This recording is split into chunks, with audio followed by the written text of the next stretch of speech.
नमस्कार, मैं ओम दत्त। पेट और आंत में चलने वाली प्रक्रिया, पनपने वाले रोग और उससे जुड़ी जटिलताओं के संबंध में प्रामाणिक जानकारी देने के लिए आज हमारे साथ लाइव हैं एसजीपीजीआई लखनऊ के जाने माने गैस्ट्रोएंटरोलॉजिस्ट और प्रोफेसर डॉक्टर प्रवीर राय। डॉक्टर साहब, आप नमस्कार। नमस्कार। जुबली हेल्थ लाइव में आपका बहुत बहुत स्वागत है। धन्यवाद। डॉक्टर प्रवीर राय का मैं आप लोगों को परिचय दे दूं। डॉक्टर राय ने लखनऊ के केजीएमयू से एमबीबीएस, जीएसबीएम कानपुर से एमडी और बीएचयू वाराणसी से गैस्ट्रोएंटरोलॉजी में एमडी डीएम की डिग्री ली है। 2006 से आप एसजीपीजीआई लखनऊ में गैस्ट्रोएंटरोलॉजिस्ट के तौर पर अपनी सेवा दे रहे हैं। इंडेक्स जर्नल्स में आपके 50 से अधिक आर्टिकल प्रकाशित हो चुके हैं। World journal of gastrointestinal endoscopy के एसोसिएट एडिटर होने के साथ ही 150 मेडिकल कॉन्फ्रेंसेज में आप आमंत्रित वक्ता भी रह चुके हैं। सर, सबसे पहले हमारा सवाल आपसे जुड़ा हुआ, गैस्ट्रोएंटरोलॉजी क्या होती है और गैस्ट्रोएंटरोलॉजी के तौर पर आप किन रोगों की चिकित्सा करते हैं? गैस्ट्रोएंटरोलॉजी में पेट, आंत, लिवर और पैनक्रियास की समस्या के बारे में जाना जाता है। जी। इसमें हमारा जो पाचन तंत्र है उससे जुड़े हुए अंगों और उनकी समस्याओं से संबंधित जो भी बीमारियां होती हैं ये गैस्ट्रोएंटरोलॉजी के तहत आती हैं।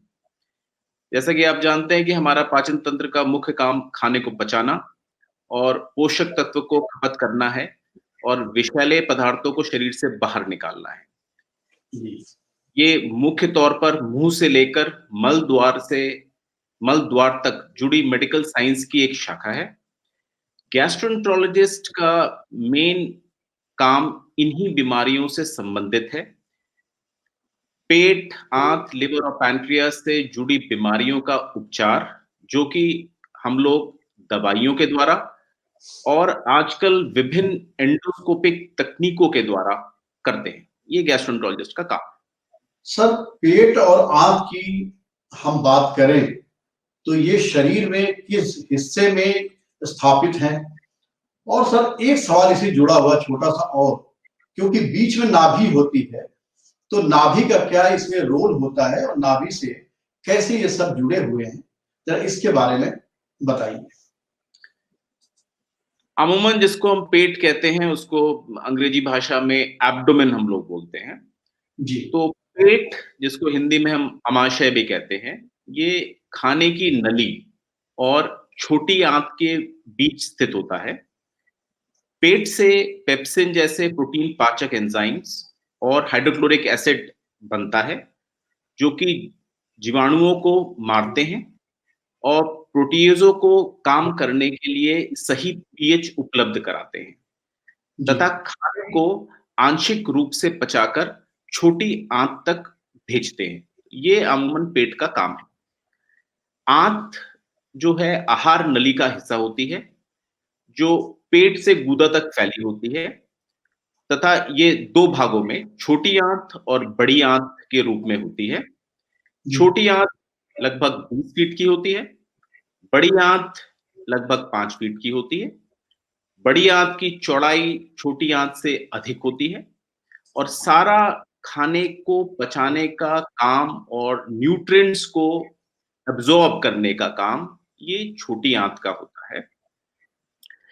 जिस नाभि की हम लोग बात कर रहे हैं, ये नाभि का जो मेन रोल है, वो जब बच्चा होता है वो माँ से जो तत्व लेता है वो ब्लड के द्वारा, अम्बिलिकल कुछ वेसल्स होती हैं, उनके द्वारा नाभि से माँ से बच्चे में जाता है और जो ब्लड जिसमें ऑक्सीजन कम होती है वो वापस माँ में आता है ताकि फिर से ऑक्सीजनेशन हो सके। तो बच्चे में इसका मेन रोल नाभि का बच्चे में है।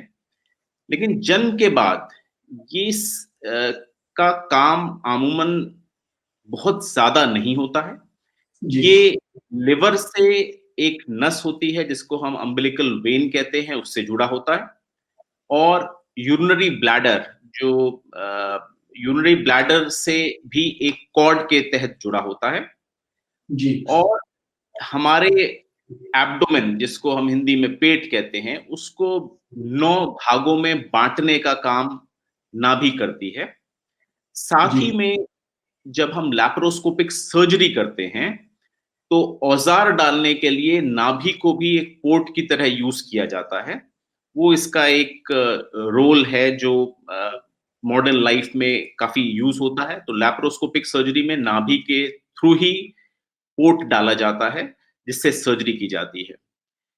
कुछ बीमारियां ऐसी होती हैं जिसमें नाभि के चारों तरफ कुछ नसें फूल जाती हैं, जिसको हम लोग मेडिकल की भाषा में कैपेट मेडुसे कहते हैं।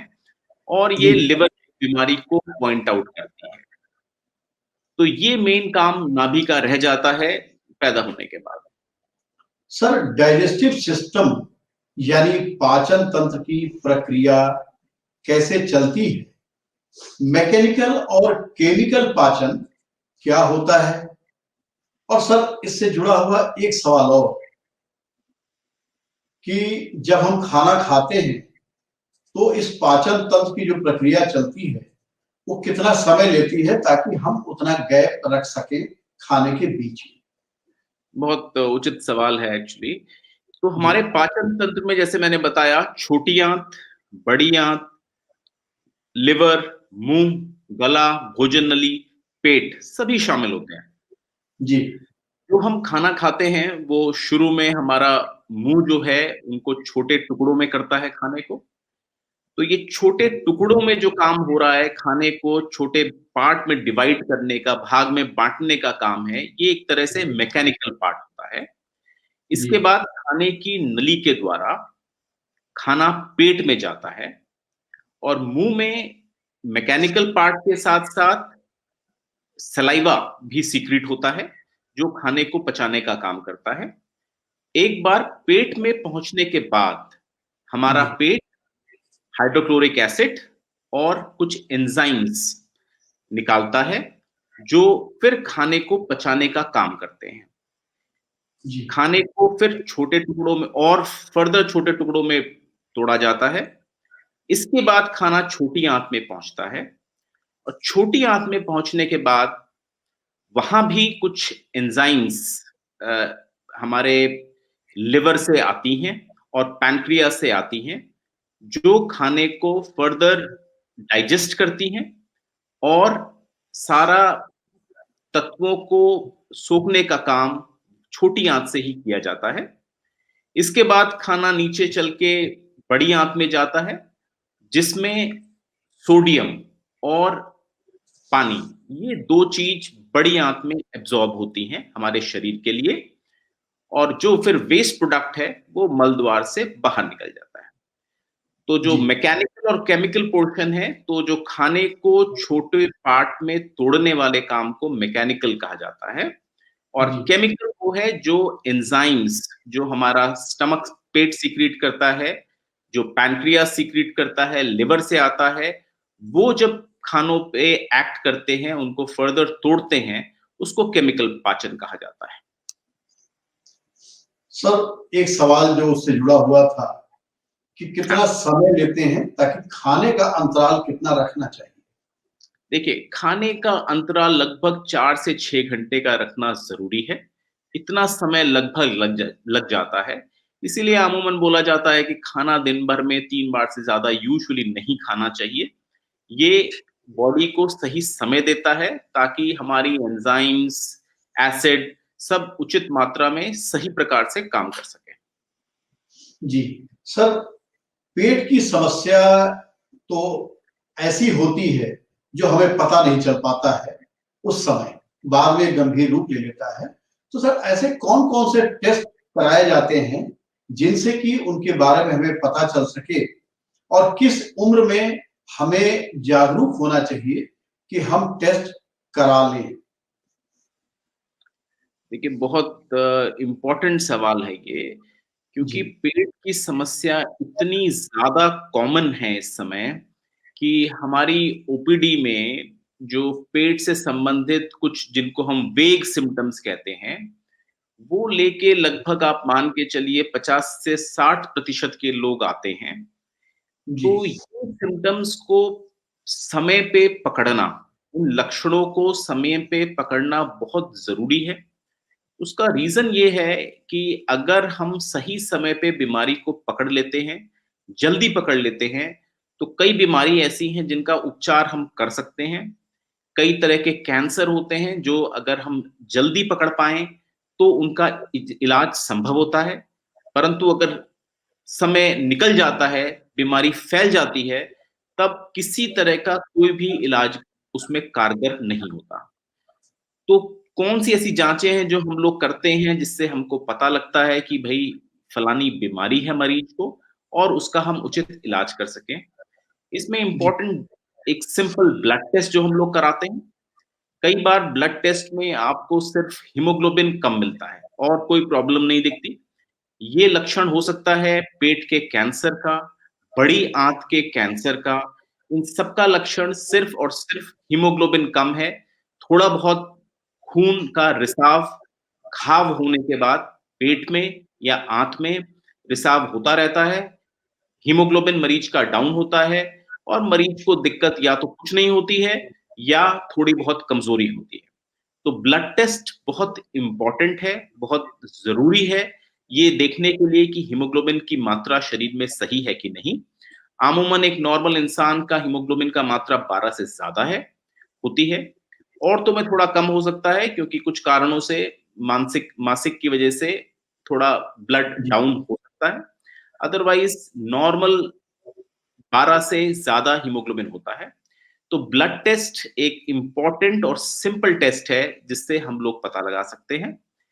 दूसरा, गैस्ट्रोएंटरोलॉजिस्ट के लिए हम लोग का सबसे ज़रूरी टेस्ट एक एंडोस्कोपी होता है।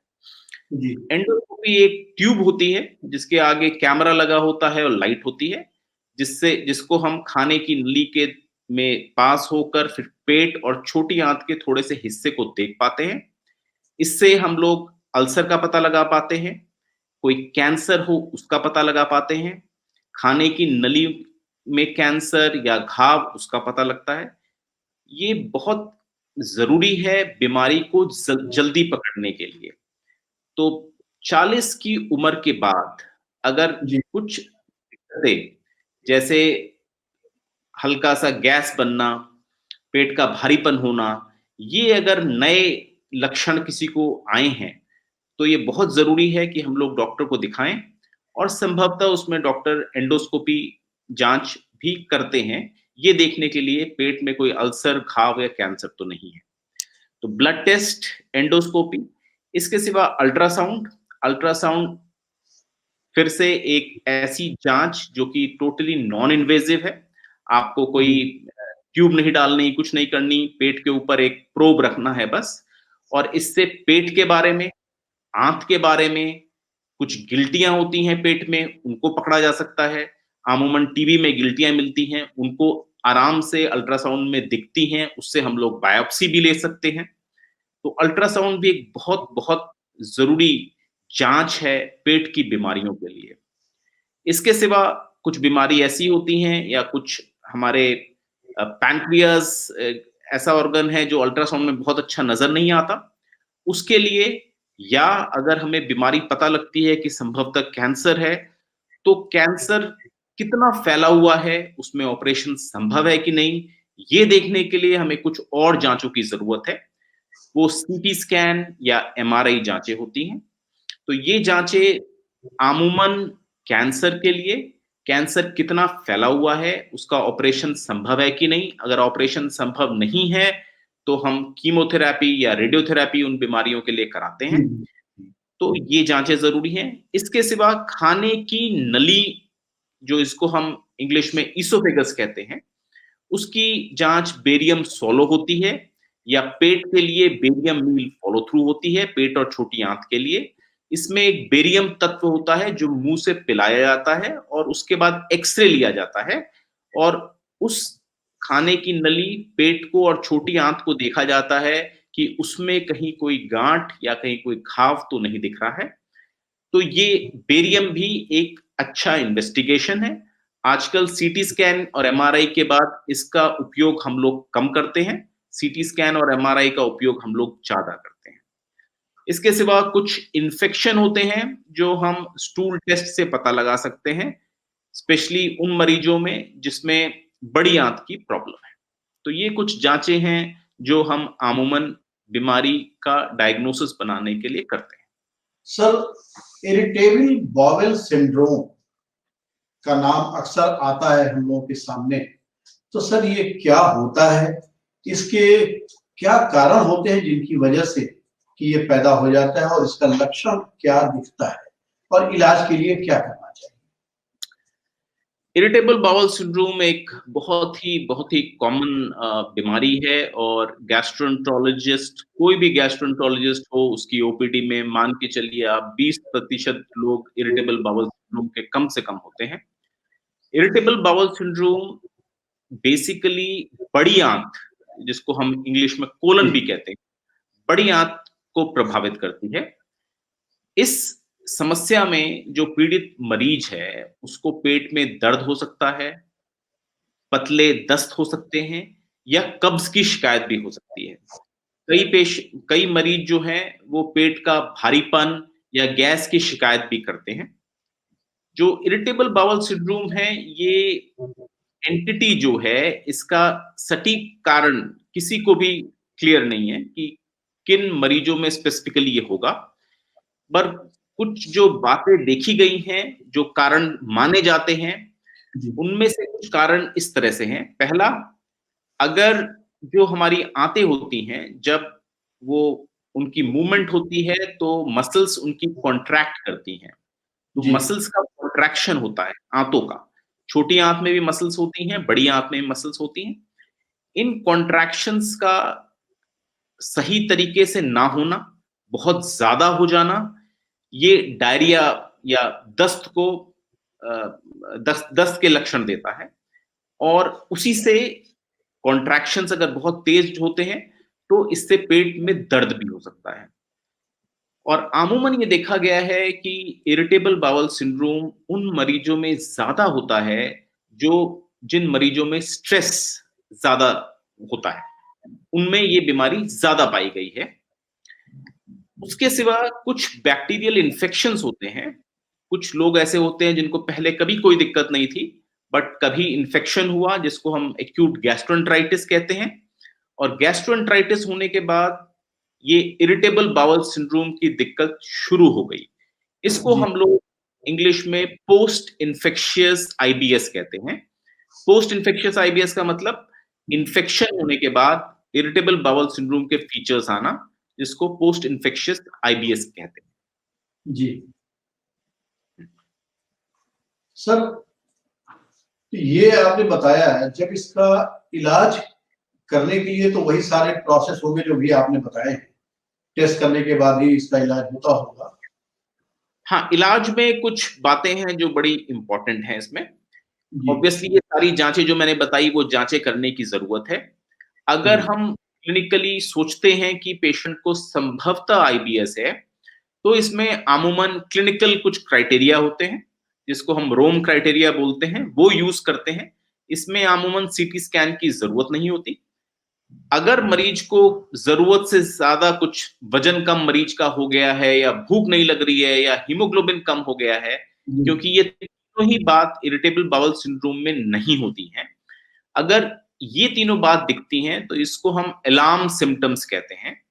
अगर ये सिम्टम्स हैं तभी हमको कुछ सीटी स्कैन या एमआरआई करने की जरूरत है। अदरवाइज इस बीमारी में, इरिटेबल बाउल सिंड्रोम में, कोई सीटी स्कैन वगैरह करने की जरूरत नहीं होती है। ये क्लिनिकल डायग्नोसिस होती है। एक बार हम क्लियर होते हैं कि मरीज को इरिटेबल बाउल सिंड्रोम नामक बीमारी है, तो शुरुआत में इलाज के तौर पे खान पान में परिवर्तन, जीवन शैली में बदलाव एवं तनाव कम करने से इस बीमारी में बहुत फायदा देखा गया है। आमूमन बाहर की कंट्रीज में, इंडिया में तो कम, साइकोलॉजिकल काउंसलिंग एक बहुत अहम रोल प्ले करता है इरिटेबल बाउल सिंड्रोम के इलाज में, क्योंकि कई मरीज देखे गए हैं जो डिप्रेशन, साइकोसिस इन सब के शिकार होते हैं। तो इनकी काउंसलिंग होना बहुत जरूरी है, नहीं तो दवाई भी कुछ कारगर नहीं होती है। सर एक एक सवाल बीच में आ रहा है कि सनी श्रीवास्तव कह रहे हैं कि सर have been facing जरा सॉल्व डालिए, हाँ, have been facing acidity problem for years now, developed throat infection and times creates pain in throat and head. It felt like burn sensation in the chest, reflux problem. जी please advise. हम लोग actually बात irritable bowel syndrome के कर रहे हैं, but ये जो हाँ। इन्होंने सवाल पूछा है, ये सवाल गैस्ट्रो आगे रिफ्लक्स डिजीज है, इसको जी हम GERD भी कहते हैं। जी हाँ, इसको आगे हम आएगा। जी आगे ले लेते हैं। सर एक छोटा सा सवाल और था इससे जुड़ा हुआ। हाँ। कुछ लोगों को डकार आनी जब शुरू होती है तो बहुत समय तक चलती रहती है, तो क्या कोई इसका कोई संकेत है कि कोई गंभीर बीमारी पेट की हो रही है? देखिए, ये भी एक काफी कॉमन एक मर्ज है, और इसमें ये समझना है कि डकार जो है बेसिकली इसमें हम जो हमारे पेट में हवा है उसको निकाल रहे हैं। तो ये बड़ा महत्वपूर्ण है समझना कि हवा का होना या गैस का होना पेट में एक नॉर्मल प्रोसेस है, जो कि नॉर्मल जब डाइजेशन होता है तो कुछ अमाउंट ऑफ गैस शरीर में बनती है, जो कि ऊपर मुंह के रास्ते या नीचे के रास्ते निकलती है। जी तो कई मरीज इस तरह से भी होते हैं, स्पेशली कुछ ऐसे मरीज जो कुछ स्ट्रेस से ग्रसित होते हैं, वो खाने के दौरान कुछ हवा ज्यादा शरीर में जाती है, जो डकार के द्वारा निकलती है। तो डकार होना अपने में कोई बहुत चिंता की जी बात या कैंसर का संकेत ऐसा नहीं है। एक नॉर्मल इरिटेबल बाउल सिंड्रोम या GERD का मरीज, उसको गैस हो सकती है, उसको डकार आ सकती है। एक नॉर्मल अल्सर डिजीज के मरीज को भी गैस डकार हो सकती है, और कैंसर के मरीज को भी डकार हो सकती है। लेकिन ये डकार कोई एक बीमारी को नहीं दर्शाता है। इसके होने से, सिर्फ डकार के होने से कोई भी ऐसी चिंता की बात या कोई भी ऐसी कैंसर को पॉइंट आउट करने वाली बात एकदम भी नहीं। सर एक सवाल और आ गया है बीच में। अभी हम लोग नाभि की आपने बात की थी, तो एक साहब अशोक श्रीवास्तव है, उनका कहना ये है कि किसी के शरीर में यदि नाभि निकाल दी गई है और तो क्या उसके जीवन पर कुछ असर पड़ता है इसका? और गले में जलन होना, कब्ज रहना, क्या इसी का कारण हो सकता है? देखिए, नाभि अमूमन ऐसा कोई करता नहीं है अनटिल कुछ बीमारियां होती हैं जिसमें अम्बिलिकल हर्निया होता है, उसको भी रिपेयर किया जाता है। अमूमन नाभि को अमूमन वाली बीमारियों में नहीं निकाला जाता है, बट जिस तरह से मैंने पहले बताया, जी बर्थ के बाद, बच्चे के पैदा होने के बाद नाभि का फंक्शनल तौर पे कोई बहुत क्रूशियल रोल नहीं है। जैसे मैंने बताया, ये लिवर का हमारा एक लिगामेंट होता है, उससे जुड़ा होता है, यूरिनरी ब्लैडर से जुड़ा होता है, बट इसका अपने में कोई बहुत ज्यादा रोल नहीं होता है। और जैसे मैंने बताया कि ये पेट को 9 भागों में बांटता है, तो उसके बिना भी अगर कौन सी, मतलब ये देखने की जरूरत है कि कौन सी बीमारी में इसको निकालने की जरूरत है, बट अमूमन किसी बीमारी में इसको निकाला नहीं जाता है। बट जैसे मैंने बताया कि इसका कुछ ऐसा फंक्शनल रोल नहीं है, तो उसके बिना भी जीवन संभव है, उसमें कोई ऐसी बात नहीं। सर अब हम एक बड़ी कॉमन बीमारी की बात कर लें। अमूमन देखा जाता है जॉन्डिस यानी पीलिया। तो सर ये कैसे डेवलप हो जाता है, और ये क्या आगे चल के अगर कुछ लंबा है इसका प्रोसेस चल जाता है तो ये कितना सीरियस हो सकता है, और सर इसका उपचार भी बता दीजिए साथ साथ। जी। देखिए, ये एक पीलिया जो है, पहले हमको समझना है कि पीलिया अपने में कोई बीमारी नहीं है। जी। पीलिया जो है ये बीमारी का लक्षण है। तो नॉर्मल पीलिया को हम लोग बिलिरुबिन कहते हैं, जिसकी वजह से पीलिया होता है। इसकी मात्रा शरीर में इसकी वैल्यू 1 मिलीग्राम पर डेसिलीटर होती है। अगर ये 1 से ज्यादा 2.5 से ऊपर होता है तो आंखें पीली नजर आती हैं। जी। आमतौर जो हमारे शरीर में रेड ब्लड सेल्स होते हैं वो टूटते हैं, और उनके टूटने के बाद ही डिफरेंट स्टेप्स में बिलिरुबिन, जिसकी वजह से पीलिया होता है, उसका वो बनता है, लिवर में बनता है। तो कोई भी स्टेप इसके बनने में अगर गड़बड़ हो जाए तो पीलिया हो सकता है। वो क्या क्या स्टेप हो सकते हैं? पहला, रेड ब्लड सेल्स जो शरीर पे हैं वो किसी वजह से बहुत ज्यादा टूट रहे हो, जिसको हम लोग हिमोलिटिक एनीमिया कहते हैं। तो हिमोलिटिक एनीमिया में पीलिया मिल जाता है हमें। दूसरा, लिवर वो ठीक से काम नहीं कर रहा है, सिरोसिस की वजह से, अल्कोहलिक लिवर डिजीज की वजह से, फाइब्रोसिस की वजह से, या किसी वजह से भी लिवर अगर काम नहीं कर रहा है तो पीलिया हो जाता है। इसके सिवा पित्त की नली जो होती है, वो पित्त जो है हमारी छोटी आंत में ले जाती है। अगर उसका ब्लॉकेज हो जाए तो पीलिया हो जाता है, जिसको हम लोग ऑब्स्ट्रक्टिव जॉन्डिस कहते हैं, मतलब पित्त की नली की रुकावट। वो रुकावट पित्त की नली में कैंसर की वजह से हो सकती है, गॉल ब्लैडर पित्त की थैली के कैंसर की वजह से हो सकती है, पैंक्रियास के कैंसर की वजह से हो सकती है, या छोटी आंत के कैंसर की वजह से हो सकती है। तो ये जी। 3 अलग-अलग लेवल्स हैं जिन बीमारियों में पीलिया हो सकता है। पहले जैसे मैंने बताया, हीमोलिसिस, ब्लड का टूटना अधिक। दूसरा, इंट्रिंसिक लिवर डिजीज, कोई लिवर डिजीज, लिवर की बीमारी हो। या पोस्ट हिपैटिक, मतलब लिवर के बाद पित्त की नली का रुकावट, जिसको हम ऑब्स्ट्रक्टिव जॉन्डिस बोल रहे हैं। तो इलाज जो है इस बीमारी का, ये देखना होता है हमें कि कहाँ की प्रॉब्लम है, उसी के जी। हिसाब से इलाज होगा। तो ये बहुत जरूरी है कि पीलिया के मरीज को भर्ती कराने की और सारी जांचें कराने की जरूरत होती है, ये देखने के लिए कि पीलिया कौन से टाइप का पीलिया है, और जिस टाइप का पीलिया हो उस हिसाब से हम उसका इलाज करें। तो कॉमनली जो हम देखते हैं, जिसे हम पीलिया जॉन्डिस बोलते हैं, ये यूजुअली हम हिपैटोसेलुलर जॉन्डिस बोलते हैं, या वायरल इन्फेक्शन की वजह से जॉन्डिस बोलते हैं। और अमूमन बड़ों में हेपेटाइटिस ई जो होता है, ये कॉमन वायरल इन्फेक्शन होता है, जिसकी वजह से पीलिया होता है। बच्चों में हेपेटाइटिस ए होता है। ये दोनों ही इन्फेक्शन सिर्फ थोड़े समय के लिए होते हैं, और लिवर को लंबे समय तक डैमेज नहीं करते या लिवर सिरोसिस नहीं करते।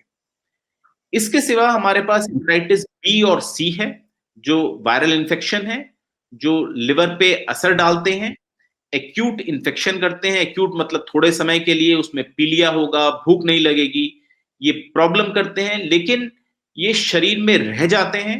और क्रोनिक लिवर डिजीज, जिसको हम सिरोसिस बोलते हैं, वो हेपेटाइटिस बी और सी दोनों कर सकते हैं। तो अगर किसी पेशेंट को हेपेटाइटिस ए और ई होता है तो इनकी कोई स्पेसिफिक दवाई नहीं होती है। हम सपोर्टिव इलाज करते हैं। अगर मरीज को उल्टी ज्यादा हो रही है, उल्टी की दवाई दी जाती है। अगर मरीज खाना नहीं खा रहा है तो उसको हम लोग फ्लूइड देते हैं या पेरेंटल न्यूट्रिशन देते हैं। और हेपेटाइटिस बी और सी की स्पेसिफिक दवाई होती हैं, जिससे उनका इलाज किया जाता है, ताकि लिवर लंबे समय के लिए खराब ना हो, लिवर पे क्रोनिक लिवर डिजीज डेवलप ना हो। सर, पेंटाप डी, सोप्राजोल जैसी, जेंटेक जैसी कई दवाएं लोग अक्सर खा लेते हैं जब उन्हें गैस होती है, एसिडिटी होती है। तो सर, सबसे पहले तो हम ये जानना चाहेंगे, हालांकि आपने अभी अपनी बातचीत में ये बात बताई भी कि गैस क्यों होती है, लेकिन उससे सर सबसे बड़ी बात ये होती है, सर दर्द होने लगेगा, आंख में दर्द होगा, तो लोग तुरंत ये खा लेते हैं या उनको उबकाई आती है। तो सर, ये दवाएं खाने से इनका क्या असर होता है, और यदि बार बार ये दवाओं का सेवन किया जाए तो कुछ साइड इफेक्ट भी हो सकते हैं क्या? क्योंकि इसके बारे में किसी को नहीं पता होता, बस ये पता होता है ये दवा खा लेनी है। तो सर इसके बारे में जरा बताइए। बहुत ही अच्छा सवाल है, और ये बहुत ही कॉमन प्रॉब्लम है कि पेट में हल्का सा गैस लगी, डकार लगी, और ये पेंटॉप डी और रैंटैक और ये दवाई आदमी लेता है। और कई जी, बार होता क्या है कि इन दवाइयों लेने के बाद मरीज को रिलीफ भी मिलता है, और फिर ये दवाई कई मरीज रेगुलर बेसिस पे बिना डॉक्टर की सलाह के लेते रहते हैं। तो जी, ऐसे कोई मरीज आए जो पिछले 10 साल से बिना डॉक्टर की सलाह से पेंटॉप डी ले रहे हैं नियमित रूप से, और उनको ये बताया गया है कि नहीं नहीं कोई दिक्कत नहीं होती, ये आप इत्मीनान से ले सकते हैं। तो इसमें ये बहुत जरूरी है ये समझना कि ये जो दवाइयां हैं ये शॉर्ट टर्म रिलीफ के लिए बहुत उचित हैं, फायदा करती हैं, इसमें कोई दो राय की बात नहीं है। लेकिन इनका प्रयोग बिना डॉक्टर की सलाह के और लंबे समय तक लेने से कुछ ऐसी बीमारियां होती हैं जो हम लोग सोच भी नहीं सकते, और ये बीमारियां होती हैं और ऐसे मरीज हम देखते हैं। इनमें जी, कुछ चीजें ऐसी हैं जो प्रूवन है कि इनकी वजह से होती हैं। इसमें मैग्नीशियम की कमी, B12 की कमी, और छोटी आंत में जीवाणु की अतिवृद्धि, जिसको हम स्मॉल इंटेस्टिनल बैक्टीरियल ओवरग्रोथ कहते हैं, वो बीमारी हो जाती है। ये प्रूवन है। इसके जी, सिवा कुछ फ्रैक्चर्स, हड्डियों के फ्रैक्चर्स इससे होते हैं। ये बहुत कंक्लूसिव नहीं है, बट थोड़ा अस्पष्ट है, बट माना गया है कि ये संभवतः कर सकती है पीपीआई, जो जिसको प्रोटॉन पंप इनहिबिटर कहते हैं।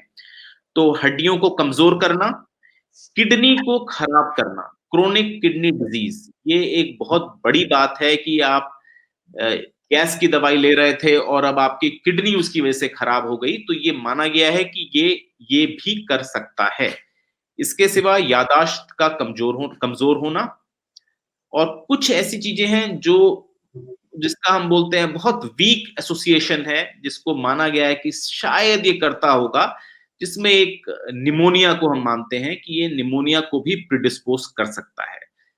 तो मैग्नीशियम की कमी, B12 की कमी, छोटी आंत में जीवाणु की अतिवृद्धि, हड्डियों का टूटना, क्लोस्ट्रीडियम डिफिसिल का इन्फेक्शन, किडनी को खराब करना, यादाश्त कमजोर होना, जी, और क्लोस्ट्रीडियम, ये कम्युनिटी एक्वायर्ड निमोनिया, ये कुछ ऐसे सीरियस बातें हैं जो इन दवाइयों से हो सकती हैं।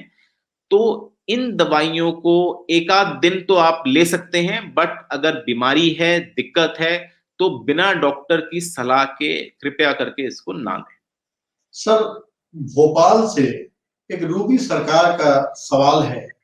इनका कहना है कि बचपन से मेरी आंखें पीलापन लिए हुए हैं, तो क्या मुझे पीलिया है? और इनकी उम्र लिख रही है ये करीब 48 साल है। कुछ लोगों का आंखों का हल्का, आंखें हल्की सी पीली होती हैं, तो पीलिया को कंफर्म करने के लिए हमको सीरम बिलिरुबिन का टेस्ट कराना मैंडेटरी है। इसमें कोई दो राय की बात नहीं है। सीरम बिलिरुबिन की वैल्यू अगर 1 से ऊपर है तो हम मान सकते हैं कि ये पीलिया है। अगर इनको कोई दिक्कत नहीं है, तो आमूमन देखा गया है कि एक बीमारी होती है जिसको हम गिलबर्ट सिंड्रोम कहते हैं, जी, जिसमें आंखें पीली रहती हैं बट और कोई भी दिक्कत मरीज को नहीं होती है। तो उसका तरीका यही है कि हमने बिलिरुबिन कराया, बिलिरुबिन बढ़ा हुआ है, बट बाकी सारे लिवर के टेस्ट, अल्ट्रासाउंड, बाकी सारी जांचें नॉर्मल आती हैं। उसको हम लोग गिलबर्ट सिंड्रोम कहते हैं, जो एक एंजाइम की डिफिशियंसी की वजह से होता है। तो बिलिरुबिन जॉन्डिस बोलने के लिए सीरम बिलिरुबिन कराना मैंडेटरी है, और उसकी वैल्यू अगर ज्यादा आती है तो ये जॉन्डिस ही कहा जाएगा। जी। सर जब कॉन्स्टिपेशन यानी कब्ज होता है तो आमतौर पे दिखाता है कि लोग दस्तावर, कब्ज मिटाने वाले पाउडर, कैप्सूल, टैबलेट का सेवन करने लग जाते हैं। और यहाँ तक सर कि ये लोग रेगुलर करते रहते हैं। तो क्या रेगुलर करना ठीक बात है? और इनके सेवन से किस तरह के साइड इफेक्ट होते हैं? देखिए, पहले हमको समझना है कि कब्ज होता क्या है। तो कब्ज का मतलब ये है कि मल त्याग में परेशानी होना या मल का सामान्य रूप से कम आना, सामान्य से कम आना, इसको कब्ज कहते हैं।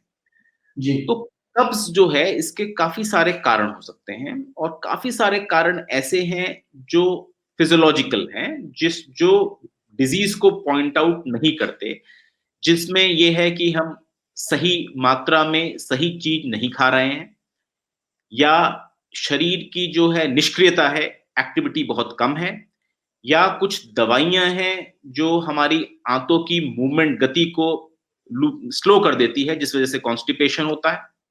आपने देखा है अमूमन प्रेग्नेंट फीमेल्स में कॉन्स्टिपेशन काफी कॉमन है, या हम सामान्य रूटीन से बदलाव कर देते हैं। कई लोग जगह चेंज करने के बाद कॉन्स्टिपेशन या कब्ज जी हो जाता है। कई लोग समय पे शौच नहीं जाते, उनको भी ये कॉन्स्टिपेशन या कब्ज की प्रॉब्लम हो जाती है। तो ये काफी सारे ऐसे कारण हैं जो कब्ज को प्रीडिस्पोज करते हैं। बट हमको ये समझना है कि कब्ज होने पर ये देखना बहुत जरूरी है कि कहीं ये कोई और बड़ी बीमारी का संकेत तो नहीं है। तो जी कौन सी बड़ी बीमारी है जो कब्ज को का लक्षण देती हैं?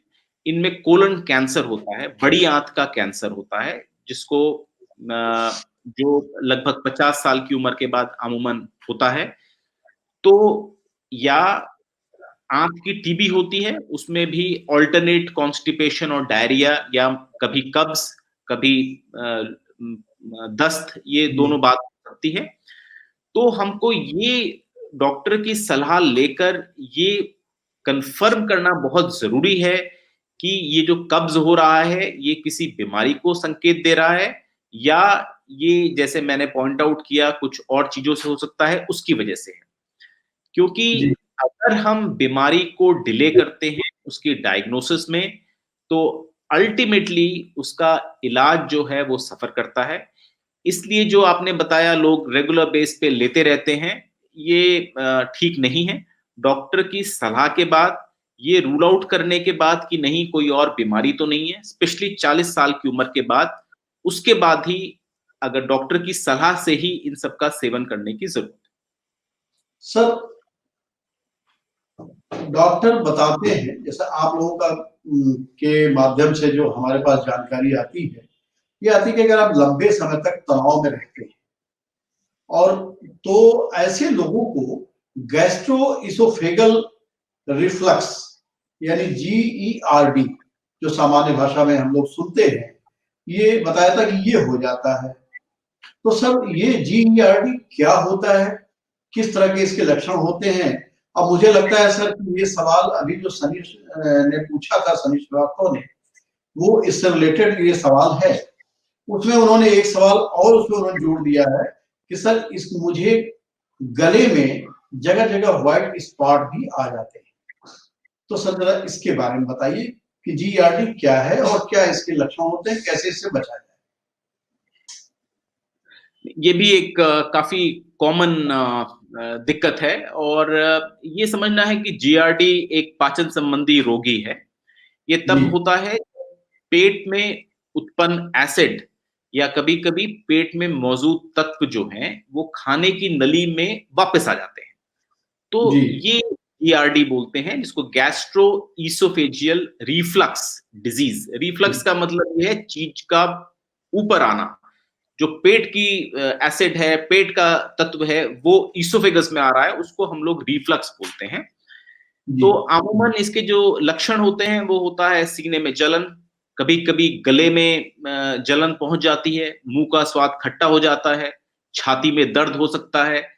कई बार जब ये लंबे समय तक चलता है तो निगलने में कठिनाई, जिसको हम लोग अंग्रेजी में डिस्फेजिया भी कहते हैं। सूखी जी खांसी कई बार होती है, कई बार आवाज बैठ जाती है या गले में खराश रहती है। ये सारे लक्षण इस बीमारी के गैस्ट्रोइसोफेजियल रिफ्लक्स डिजीज के ही होते हैं। इसमें कुछ चीजें बहुत जरूरी हैं इसका समाधान करने के लिए, जैसा कि आपने बोला कि स्ट्रेस। जी तो तनाव जो है ये इसका एक प्रीडिस्पोजिंग फैक्टर है, लेकिन इसका सिर्फ कारण नहीं है। ये नहीं कि सिर्फ स्ट्रेस होगा या तनाव होगा तो उस मरीज सारे मरीज को जीआरडी हो जाएगा। लेकिन तनाव से ये बढ़ जाता है। ये बढ़ जाता है, ऑब्वियसली कुछ हार्मोन्स होते हैं जो रिलीज होते हैं स्ट्रेस में, जिसकी वजह से ये बढ़ जाता है। तो इसमें हमें कुछ चीजों का ध्यान रखना है खाने पीने के लिए। कॉफी, जी शराब, चॉकलेट्स, तले भुने चीजें, इन सब का परहेज की जरूरत है। ये बहुत इंपॉर्टेंट है। इसके सिवा जी अगर वजन ज्यादा है तो वजन कम करने की जरूरत है। वजन के लिए सभी लोगों को अपना बॉडी मास इंडेक्स जो होता है वो पता होना चाहिए। बॉडी मास इंडेक्स वेट और हाइट से निकाला जा सकता है। वो बहुत जरूरी है। अगर किसी का बीएमआई या बॉडी मास इंडेक्स 24 से ऊपर है तो उसको वजन कम करने की जरूरत है। और वजन कम करने से कई रिफ्लक्स बीमारी के मरीज जो हैं कहते हैं कि हमें बहुत फायदा हो गया जब से वजन कम किया है, हमारी दिक्कत काफी कम हो गई है। क्योंकि वजन या पेट में जब फैट ज्यादा होता है तो रिफ्लक्स होने के चांसेस उतने ज्यादा बढ़ जाते हैं। तो वजन कम करने की जरूरत है। इसके सिवा वजन अगर आप कम कर रहे हैं तो उसमें नियमित व्यायाम करना बहुत बहुत बहुत जरूरी है। अगर आप सिगरेट और शराब लेते हैं तो उनको तुरंत बंद करने की जरूरत है, क्योंकि ये जो खाने की नली होती है उसका जो स्फिंक्टर होता है उसको रिलैक्स करते हैं, ताकि रिफ्लक्स उसकी वजह से बढ़ जाता है। तो इन सबको रोकने की जरूरत है। इसके बाद अगर इससे भी फायदा नहीं होता है, जिसको हम जीवन शैली को थोड़ा चेंज करना बोलते हैं, तो हमको दवाइयों पे जाना पड़ता है। उसमें कुछ दवाइयाँ जो हमने पहले बात की, प्रोटॉन पंप इनहिबिटर्स, वो दवाइयाँ दी जाती हैं। कुछ पेट और छोटी आंत की गति को बढ़ाने के लिए दवाइयाँ होती हैं, वो दी जाती हैं। इनसे भी ठीक नहीं होता है तो हमारे पास सर्जरी का ऑप्शन होता है, जो कि लास्ट ऑप्शन होना चाहिए, लास्ट रिसॉर्ट होना चाहिए। क्योंकि अमूमन जीवन शैली के परिवर्तन से और दवाइयों से काफी हद तक ये बीमारी कंट्रोल में आ जाती है। सर, एक अशोक त्रिपाठी पूछ रहे हैं कि इर्रेगुलर बाउल सिंड्रोम, तो अभी जो हम लोगों ने बात की थी, क्या उसी से रिलेटेड ये सवाल है? तो मेडिकल साइंस में जो टर्म होता है वो इरिटेबल बाउल सिंड्रोम होता है। अच्छा, वही इर्रेगुलर चीज। बाउल सिंड्रोम का मतलब संभवतः इनका ये होना चाहिए, ऐसा कोई स्पेसिफिक टर्म नहीं होता, बट इसका मतलब संभवतः ये होगा इनका कि कभी आपको, जैसे मैंने बताया कि कब्ज हो रहा है, कभी दस्त हो रहे हैं, ये इर्रेगुलर आपके बावल मूवमेंट्स हैं। बावल मतलब आंत की मूवमेंट जो है। तो इसका, जैसे मैंने बोला, इसको हमें कारण देखने की जरूरत है। क्या ये आईबीएस से रिलेटेड है, क्या ये टीबी से रिलेटेड है? अगर उन तो इसके लिए हमें जांच करने की जरूरत है। और इनमें से अगर कोई एक है तो टीबी का तो बहुत उचित इलाज है। टीबी की दवाई हम लोग 6 महीने का कोर्स देते हैं, उससे बीमारी पूरी तरह से ठीक हो जाती है। और इरिटेबल बाउल सिंड्रोम का, जैसे मैंने बताया, जीवन शैली में परिवर्तन और कुछ दवाइयों के उपचार से बीमारी कंट्रोल में रहती sir, institute of liver and biliary sciences का एक सैंपल सर्वे किया गया था, जिसमें यह पाया गया कि हर तीसरे आदमी के लीवर में फाइब्रोसिस है या उसके लक्षण दिख रहे हैं उनको। और यहां तक कि 3.5% लोगों को तो उन्होंने ये पाया कि फाइब्रोसिस एडवांस स्टेज में है। तो सर, ये फाइब्रोसिस क्या होती है और कैसे पनपती है, कितनी गंभीर होती है? देखिए, ये इस समय बहुत ही तेजी से फाइब्रोसिस की समस्या बढ़ रही है। तो जी पहले मैं बताता हूँ फाइब्रोसिस क्या होता है। फाइब्रोसिस एक स्थिति है जिसमें लिवर के जो ज्यादातर नॉर्मल सेल्स हैं वो मृत हो जाते हैं, और फैटी सेल्स जो है वो स्कार टिश्यू में परिवर्तित हो जाते हैं। तो जी लिवर में फैट जमा होता है, या बिना फैट के भी लिवर टिश्यू जो है, लिवर सेल्स जो हैं खराब होते हैं, और वो, जिसको हम लोग बोलते हैं, स्कार टिश्यू बन जाता है। या जिस तरह से स्किन में चोट लगती है आपको, उसके बाद वहां निशान छूटता है, जिसको हम लोग घाव बोलते हैं, घाव बनता है पहले, तो उस तरह का ही जख्म लिवर में हो जाता है। इसको हम लोग फाइब्रोसिस कहते हैं। लिवर जी फाइब्रोसिस और लिवर सिरोसिस की वजह से आमतौर पर, इनका आमतौर पर कॉमन कारण जो है वो शराब पीना और हेपेटाइटिस होता है। हेपेटाइटिस जो मैंने आपको बताए, जिसमें से हेपेटाइटिस बी, जी सी, जी। ये कॉमन वायरल इन्फेक्शन है, जिसकी वजह से लिवर फाइब्रोसिस और लिवर सिरोसिस होता है बेसिकली।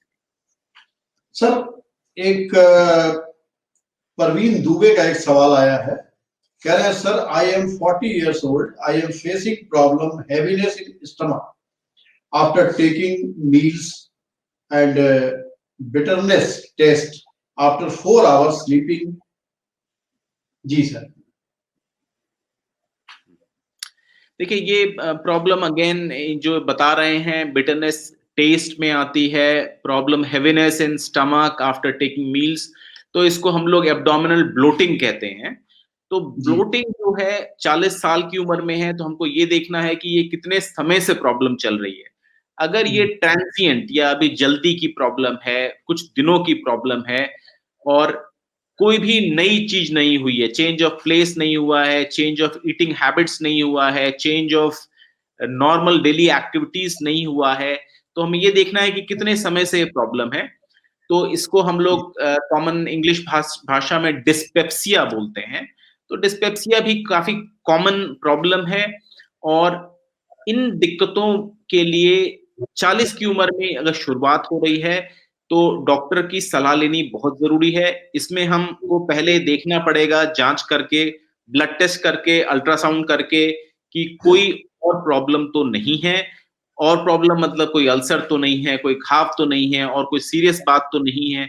अगर ऐसा कुछ भी नहीं है और इन लक्षणों के साथ अगर आपको कोई वजन में कमी नहीं आई है, कोई भूख में कमी नहीं आई है, तो संभवतः ये नॉर्मल डिस्पेप्सिया है।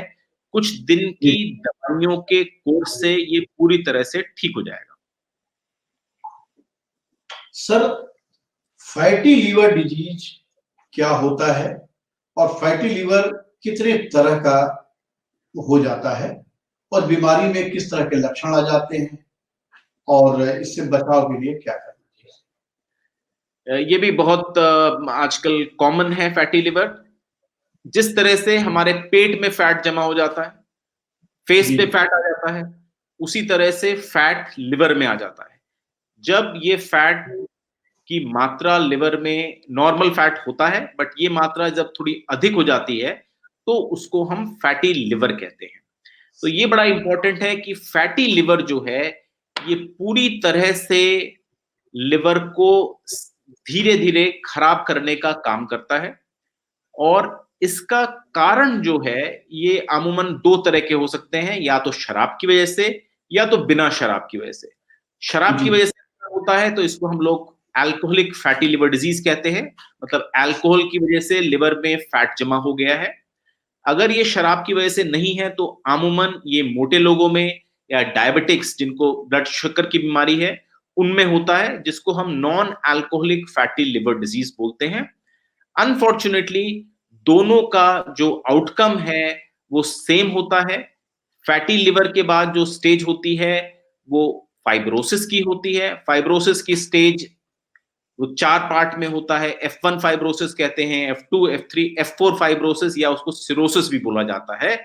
तो जी फैटी लिवर अगर कंट्रोल नहीं करते हैं तो फाइब्रोसिस होता है, जो अलग-अलग स्टेज से 1, 2, 3 और फिर सिरोसिस में कन्वर्ट हो जाता है। सिरोसिस होने का मतलब लिवर काफी हद तक खराब हो गया है और उसमें भी अगर लिवर और जब काम करना पूरी तरह से बंद कर देता है तो उसको हम डीकम्पनसेटेड लिवर सिरोसिस कहते हैं, जिसमें पेट में पानी आ जाता है, पीलिया ज्यादा हो जाता है, बेहोशी हो जाती है, खून की उल्टी होती है, किडनी खराब हो जाती है। वो बहुत एडवांस स्टेज होती है। तो ये फैटी लिवर जो है ये एक कॉमन प्रॉब्लम है, बट इसमें अच्छी बात ये है कि अगर ये शराब की वजह से है तो हम शराब बंद कर दें तो ये काफी हद तक रिवर्सिबल होता है फैटी लिवर। लिवर वापस फैट खत्म हो जाता है उसमें अगर हम शराब बंद कर दें और वजन को कंट्रोल कर लें, डायबिटीज को प्रॉपरली कंट्रोल कर लें, तो काफी हद तक फैटी लिवर कम हो जाता है। तो इसमें इंपॉर्टेंटली खाने पीने में परहेज, वजन कम करना, रेगुलर एक्सरसाइज करना, इन सब से फैटी लिवर को काफी हद तक प्रिवेंट किया जा सकता है। सर, एक सवाल जो अभी आपने बताया कि रिवर्सेबल है, तो हरीश श्रीवास्तव कह रहे हैं कि हाँ। फैटी लीवर ग्रेड 1 और ग्रेड 2 की बात कर रहे हैं और जैसे आपने बताया कि रिवर्सेबल है, तो हालांकि इनका सवाल भी है कि सर क्या रिवर्सेबल है, तो ये ग्रेड एकदम 1 सही, बात कर रहे हैं जी एकदम रिवर्सिबल है। फैटी लिवर रिवर्सिबल होता है। एक्चुअली जो फाइब्रोसिस होता है उसकी ग्रेडिंग होती है F1 fibrosis, F2 fibrosis, F3 fibrosis और सिरोसिस। नॉर्मली वो जी ग्रेडिंग फाइब्रोसिस की होती है जब फाइब्रोसिस होने लगता है। फैटी लिवर इनिशियल स्टेज होता है। तो जी एक बार जब फाइब्रोसिस पहुंच जाता है तो फाइब्रोसिस को भी आज की तारीख में माना जाता है कि काफी हद तक फाइब्रोसिस रिवर्स होता है F1 F2। अगर F4 हो गया है, सिरोसिस हो गया है, तो उसके रिवर्स होने के चांसेस बहुत कम या ना के बराबर होते हैं। वो रिवर्स नहीं होता है। But initial stages of fibrosis reverse हो जाता है। फैटी लिवर मैंने बोला उससे पहले की स्टेज है जो कि पूरी तरह से रिवर्सिबल है। फैटी लिवर अगर हम बोल रहे हैं, जिसको हम usually mild moderate fatty liver बोलते हैं, तो वो पूरी तरह से रिवर्सिबल हो जाता है अगर पूरा कंट्रोल किया जाए तो। सर, डॉक्टर विजय कुमार मिश्रा, ये बदायूं से, इनका एक सवाल आ रहा है कि सर एल्कलाइन यानी हाइड्रोजन, ये वाटर प्रयोग, क्या इसका हाइड्रोजन वाटर प्रयोग करना चाहिए या नहीं? जो अल्कलाइन आजकल जो वाटर लोग यूज कर रहे हैं वो इसकी बात कर रहे हैं, क्या इसका कुछ फर्क पड़ता है? मुझे लगता है इसका बहुत कोई साइंटिफिक एविडेंस हम लोग के पास नहीं है आज की तारीख में इसको रिकमेंड करने या मना करने के लिए। अच्छा अच्छा जी। सर एक सवाल और आ रहा है, ये यादव जी हैं, इनका पूछना ये है कि सर कभी कभी लार कम बनती है, तो क्या लार को फिर से बनाने के लिए कोई औषधि है? देखिए ये थोड़ा सा इसमें जांच की जरूरत होती है। इसको हम जीरोस्टमिया कहते हैं अंग्रेजी में। जो सलाइवरी ग्लैंड्स होते हैं उनका जो सलाइवा होता है वो एप्रोप्रिएट अमाउंट में सीक्रेट नहीं हो रहा होता है। तो जी कुछ बीमारियां हैं जो इनको प्रिडिस्पोज करती हैं जीरोस्टमिया को। अगर वैसा नहीं है तो अमूमन ऐसी कोई सीरियस बात उसमें नहीं होती कि उससे कोई बड़ी दिक्कत हो सके। तो इसके लिए मुझे लगता है कि डॉक्टर की सलाह और कुछ जांचों की जरूरत होगी। वो जांच कराने के बाद ही ये तय होगा कि सलाइवरी ग्लैंड्स की कोई प्रॉब्लम तो नहीं है जिसकी वजह से सलाइवा कम बन रहा हो। या सर। कुछ होती हैं, जी दवाइयाँ होती हैं, जो एंटी कोलिनर्जिक्स दवाई होती हैं, स्पेशली जो पेट के दर्द की दवाइयाँ हैं या कुछ और दवाइयाँ हैं जिनका एंटी कोलिनर्जिक साइड इफेक्ट्स होता है, वो बॉडी के काफ़ी सीक्रेशंस को कम करती हैं। उनमें से एक सीक्रेशन सलाइवरी सीक्रेशंस भी होती हैं। जैसा अमूमन आपने देखा होगा कई दवाई खाने के बाद लोग बोलते हैं कि हमारा मुँह सूख गया है एकदम, इन दवाइयों से। तो वो दवाइयों का साइड इफेक्ट होता है। तो वो देखने की ज़रूरत है कि कोई दवाई रेगुलर बेस पे तो नहीं चल रही है और अगर ऐसा नहीं है तो सलाइवरी ग्लैंड्स की कोई और कोई प्रॉब्लम तो नहीं है। सर, अभी जैसे हम लोग बात कर रहे थे कि लिवर की बात चल रही थी, तो हम ये जानना चाहते हैं कि जिनको भी अगर इस तरह की बीमारी है, फैटी लीवर की, तो जिनको शुगर है या हाइपरटेंशन है, तो क्या इसकी वजह से वो बढ़ सकता है? एकदम, अगर डायबिटीज हाइपरटेंशन को हम बोलते हैं वो एक पार्ट होता है मेटाबॉलिक सिंड्रोम का। तो जी डायबिटीज अगर किसी को है, डायबिटीज को पूरी तरह से माना जाता है कि ये फैटी लिवर को प्रिडिस्पोज करता है। इसलिए डायबिटीज होने पर हम लोग को नियमित रूप से फास्टिंग और पीपी ब्लड शुगर कराने और HbA1c को 7 से नीचे रखने की जरूरत है ताकि फैटी लिवर ना हो। और इनके एडिक्वेट कंट्रोल के बाद फैटी लिवर काफी हद तक इंप्रूव होता है। क्योंकि अगर ये कंट्रोल नहीं होंगे तो फैटी लिवर समय के साथ, मैंने बताया, फैटी लिवर के बाद फाइब्रोसिस होगा और फाइब्रोसिस के बाद सिरोसिस होगा और सिरोसिस के बाद ही लिवर कैंसर होता है। तो वो प्रक्रिया शुरू हो जाती है। तो इनको कंट्रोल में रखना, डायबिटीज को, हाइपरटेंशन को, इसके लिए जो रूटीन इलाज डायबिटीज का, strict control of blood sugar, खाने पीने में परहेज, नियमित एक्सरसाइज, ये सारी चीजें बहुत बहुत जरूरी है। सर, जब गैस का सर दर्द शुरू होता है, तो सर दर्द के साथ आंखों में भी दर्द शुरू हो जाता है। तो सर ये कुछ लोग ये सवाल करते हैं, तो ये ऐसा क्यों होता है? देखिए जैसे ये थोड़ा समझने की जरूरत है। अमूमन हम लोग भी ओपीडी में देखते हैं और कि मरीज सर दर्द बताता है, गैस का मरीज, और फिर उसके आंखों में दर्द, कमर में दर्द बताता है। बट मेडिकल साइंस के हिसाब से, एलोपैथी के हिसाब से गैस जो है ये खुद में सर दर्द नहीं करती है। प्रॉब्लम ये है कि ऐसे लोग प्रिडिस्पोज होते हैं स्ट्रेस को, टेंशन को, तो ये इसके साथ एसोसिएटेड होती है। बट गैस सरदर्द का या कमर दर्द का कारण है, ऐसा नहीं है। सर, अतुल अग्रवाल का एक सवाल आ रहा है बरेली से। ये कह रहे हैं कि sir, I am taking Pantocid DSR from last 10 years. If I don't take it, then खट्टी डकार and पानी ऊपर आता है. Heart also feels a bit heavy. Should I continue taking medicine or not? देखिए, ये बात जो मैं आपको बता रहा था, ये बहुत कॉमन प्रॉब्लम है। तो मेरा जी। सजेशन पहले ये है कि इसको आपको बंद करना पड़ेगा। जैसे मैंने कुछ काफ़ी सारे साइड इफ़ेक्ट्स बताए, लेकिन आप फिर मुझसे पूछेंगे कि नहीं, मैं बंद कर दूँगा, लेकिन मुझे इतनी सारी दिक्कत होती है। तो इसमें काफ़ी सारी बातें हैं। पहले मुझे ये देखना पड़ेगा कि आपका वज़न या BMI सही है कि नहीं? दूसरा, आपके लाइफ़स्टाइल सही है कि नहीं? आप नियमित रूप से 3 टाइम खाना खाते हैं कि नहीं? रात को खाने और सोने के बीच में 3 घंटे का अंतर है कि नहीं? घी, तेल, चावल, आलू, शक्कर, इन सब का नियमित रूप से परहेज़ आपका है कि नहीं? क्योंकि जो आप बता रहे हैं, ये रिफ्लक्स डिज़ीज़ और डिस्पेप्सिया दोनों ही कंपोनेंट इसमें हैं। तो ये बहुत ज़रूरी है। ये पहली बात तो ये पेंटोसिड DSR को आपको बंद करना पड़ेगा। आप डॉक्टर की सलाह लीजिए। ये जो मैंने कुछ बातें बताई हैं, इसको करके देखिए और काफ़ी हद तक इसको इन सबको करने में, इन दवाइयों को छोड़ने में मदद मिलती है। दूसरा इसमें ऑप्शन ये होता है कि हम इसको इंटरवल्स पे लें। जो नॉर्मली जब हम किसी मरीज को इसको रिकमेंड करते हैं, तो शुरू में 6 हफ्ते, 3 महीने, उससे ज़्यादा किसी को यूजुअली नहीं बोला जाता।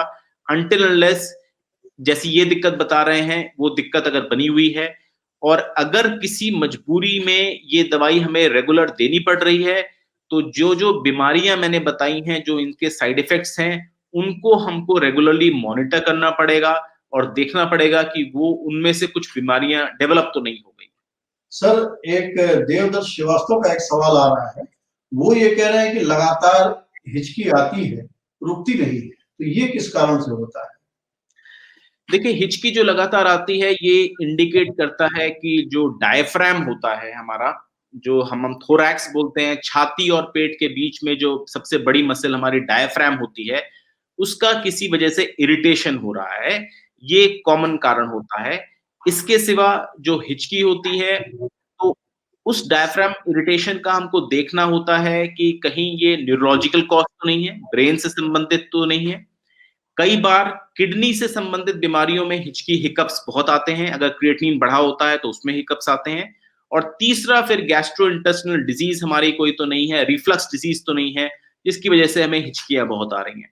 तो सर, ये सब रूल आउट करने के बावजूद भी अगर हिचकियां रेगुलर बेस पे चल रही हैं, तो कुछ दवाइयां हम प्रिस्क्राइब करते हैं जिससे कंट्रोल में रहती हैं। सर, एक अंतिम सवाल कि डॉक्टर, तो आप तो सामने ही हैं, अक्सर ये कहा जाता है कि कुछ दवाएं खाली पेट ली जाए, कुछ खाना खाने के बाद ली जाती है।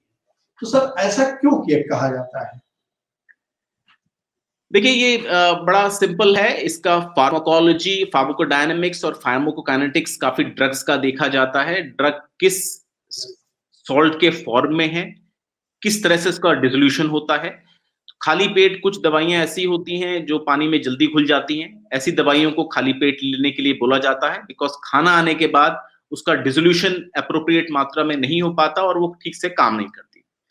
कुछ दवाइयाँ हम खाने के बाद इसलिए बोलते हैं कि अगर हम उनको खाली पेट दे देंगे तो वो पेट में घाव कर देती हैं, अल्सर बना देती हैं। जैसे आपने देखा होगा कि जो दर्द निवारक दवाई हैं, जोड़ों की दर्द या पेट का दर्द, उसको अमूमन हम बोलते हैं कि खाने के बाद लेनी चाहिए, खाली पेट नहीं लेनी चाहिए, क्योंकि वो घाव कर देती हैं पेटों में। और कुछ दवाइयाँ हैं जो हम पेट पे या आँत पे उसका असर चाहते हैं, उसको हम अमूमन खाने से आधे घंटे पहले देते हैं ताकि उस समय तक उस दवाई का असर आ सके। सर, अब कार्यक्रम का समय तो समाप्त हो रहा है और ऐसा लग रहा है हमारे दर्शक लगातार सवाल पूछते जा रहे हैं, तो समय की तो एक सीमा होती है हम लोगों के सामने। लेकिन सर बस एक मूल मंत्र दे दीजिए कि लीवर को स्वस्थ कैसे रखा है। देखिए ये मुझे लगता है कि ये सबको पता है।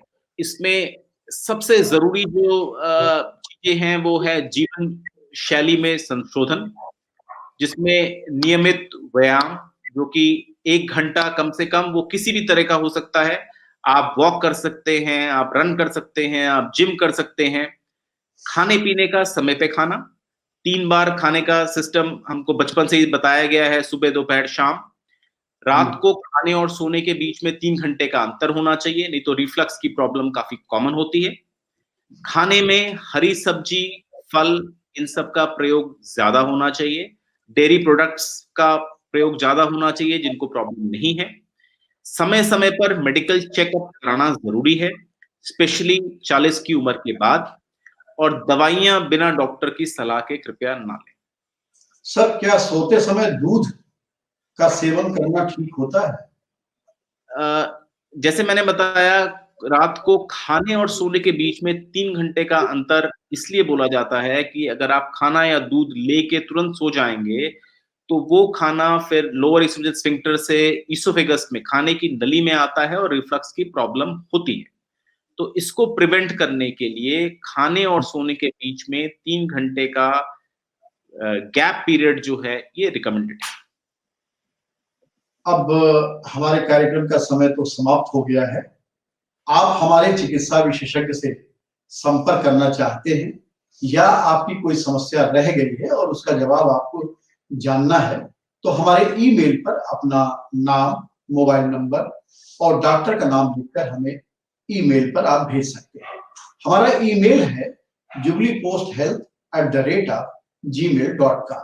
तो डॉक्टर प्रवीर, आपने अपना बेशकीमती समय निकालकर हमारे दर्शकों को पेट और आंत से जुड़े हर पहलू पर इतनी विस्तृत और प्रामाणिक जानकारी दी, इसके लिए आपका बहुत-बहुत आभार और धन्यवाद। तो अगले रविवार फिर एक जाने-माने चिकित्सा विशेषज्ञ के साथ आपका साक्षात्कार कराएंगे। तब तक के लिए ओम दत्त को दीजिए अनुमति। नमस्कार। नमस्कार।